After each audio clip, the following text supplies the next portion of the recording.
अगली सुबह जब पालपात जिले की बस्ती जाग रही थी, भाग्य के मन में एक नई दृढ़ता और साहस भरा हुआ था।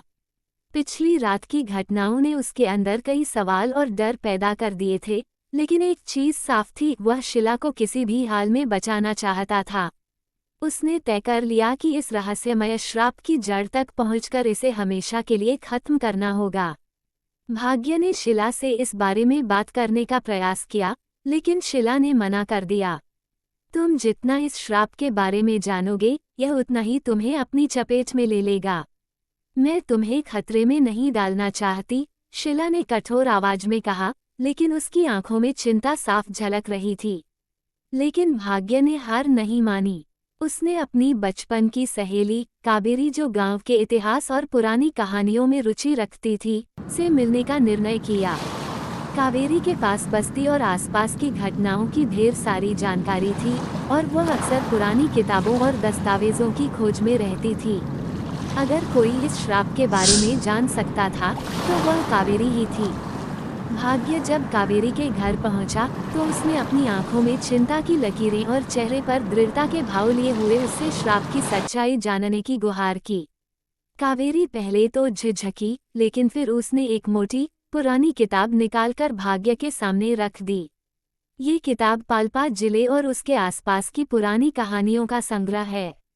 इसमें एक अध्याय अभिशप्त वंश के बारे में भी है, कावेरी ने धीरे से कहा और एक पीले पर चुके पन्ने को खोलते हुए पढ़ने लगी। ये कहानी लगभग 200 साल पुरानी है, कावेरी ने कहना शुरू किया। उस समय पालपात जिले के आसपास के जंगलों में एक शक्तिशाली तांत्रिक रहता था, जिसका नाम कालीभैरव था। लोग कहते हैं कि उसके पास असीमित शक्तियां थीं और वो अपने अनुष्ठानों के लिए मानव बलि दिया करता था। जब गांव वालों ने उसका सामना किया और उसे रोकने की कोशिश की, तो उसने अपने शाप से रंगमाटी के सरपंच की बेटी को कैद कर लिया और उसके वंश पर श्राप डाल दिया। तब से हर पीढ़ी में एक लड़की इस श्राप से बंध जाती है।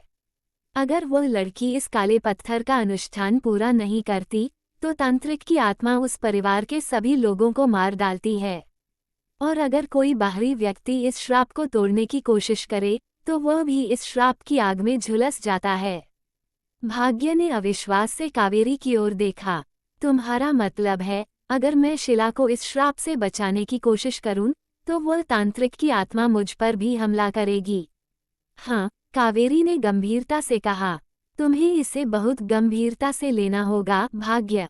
ये श्राप सिर्फ कोई कहानी नहीं है। मैंने गांव में कई घटनाओं के बारे में सुना है, जब इस श्राप से बंदी लड़कियां अचानक गायब हो गईं या पागल हो गईं। और जब कोई बाहरी व्यक्ति उन्हें बचाने आया, तो वह भी अजीब परिस्थितियों में मारा गया।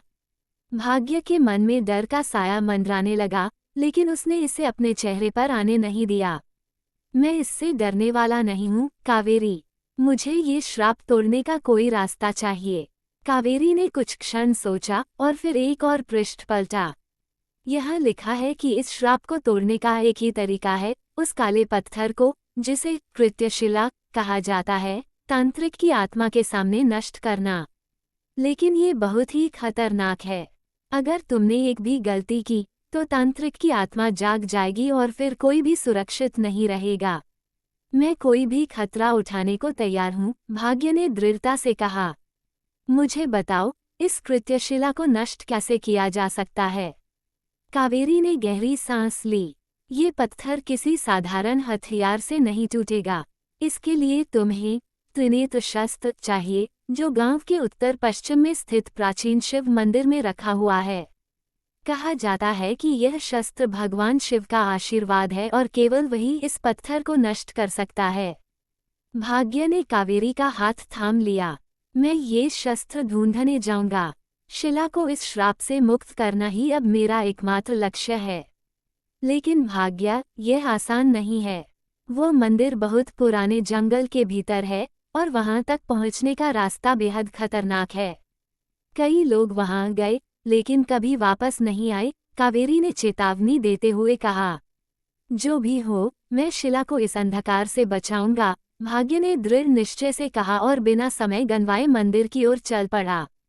भाग्य ने रास्ते में कई चुनौतियों का सामना किया। जंगली जानवर, घने जंगल की अजीब आवाजें और बीच बीच में घने कोहरे का सामना करते हुए वह आखिरकार प्राचीन शिव मंदिर पहुंचा।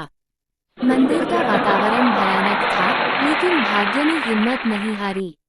उसने भीतर जाकर देखा और वहां एक प्राचीन पाषाण शिलालेख के बीच त्रिनेत्र शस्त्र चमक रहा था। भाग्य ने शस्त्र उठाया और तभी मंदिर के भीतर अजीब सी हलचल शुरू हो गई। हवा में अचानक एक गूंज उठी, जैसे कोई अदृश्य शक्ति जाग रही हो। भाग्य ने महसूस किया कि उसे जल्द से जल्द वहां से निकलना होगा। शस्त्र को लेकर वह पूरी ताकत से भागा और अंततः शिला के पास पहुंच गया। शिला ने जब भाग्य के हाथ में त्रिनेत्र शस्त्र देखा तो उसकी आंखों में भय और आश्चर्य का मिश्रण था। तुमने ये कर दिखाया, उसने हकलाते हुए कहा। हाँ शिला, भाग्य ने कहा, और अब मैं इस श्राप को हमेशा के लिए खत्म कर दूंगा। शिला ने उसे रोकने की कोशिश की, लेकिन भाग्य ने शस्त्र उठाया और काले पत्थर की ओर बढ़ गया। जैसे ही उसने त्रिनेत्र शस्त्र से पत्थर को छुआ, एक जोरदार आवाज गूंजी और पत्थर के चारों ओर काला धुआं फैलने लगा। पत्थर चटकने लगा और अंत में एक जोरदार धमाके के साथ टूट गया। शिला ने आंखें बंद कर ली, लेकिन जब उसने उन्हें खोला तो उसने देखा कि काले धुएं की जगह एक सुनहरी रोशनी ने ले ली थी। श्राप टूट चुका था। तांत्रिक की आत्मा ने हार मान ली थी। भाग्य ने शिला की ओर देखा और मुस्कुराया। अब कोई श्राप तुम्हें नहीं बांध सकता शिला, तुम आजाद हो। शिला की आंखों से आंसू बहने लगे, लेकिन इस बार वे खुशी के आंसू थे। उसने भाग्य को गले से लगा लिया। तुमने नामुमकिन को मुमकिन कर दिया भाग्य, तुमने मुझे बचा लिया। भाग्य ने उसे कसकर पकड़ा और कहा, अब कोई अंधकार हमें अलग नहीं कर सकता। हम हमेशा एक दूसरे के साथ रहेंगे।